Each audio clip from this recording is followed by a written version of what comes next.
আমার শখের মানুষটাকে যে পাবে সে অনেক ভাগ্যবান, যাকে পাওয়ার জন্য আমি কান্না করেছি বহুবার, যার জন্য মন খারাপ করতাম, যার সাথে একটু কথা বলার জন্য ছটফট করতাম, তাকে একটিবার দেখার জন্য পাগল হয়ে যেতাম।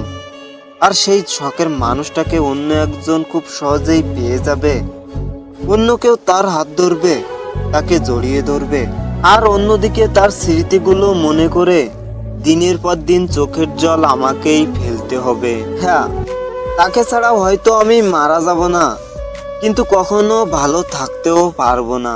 হয়তো বেঁচে থেকেও জীবন্ত লাশে পরিণত হয়ে যাব। তবে তুমি আমার জীবন থেকে চলে যাওয়ার পর আমি অনেকটা বদলে গেছি। হয়তো এখনো তোমাকে ভালোবাসি, কিন্তু এখন আর তোমাকে সেটা বলতে চাই না। এখনো তোমার সাথে কথা বলতে ইচ্ছে করে, তবে সেই ইচ্ছেগুলো এখন নিজের মধ্যেই লুকাতে শিখে গেছি। এখনো মনের মধ্যে একটা অজানা কষ্ট উকি দেয়, আর সেই কষ্টটা কাউকে না বলেই নিজের মধ্যে রেখে হাসতে শিখে গেছি। হ্যাঁ, আমি অনেকটা বদলে গেছি।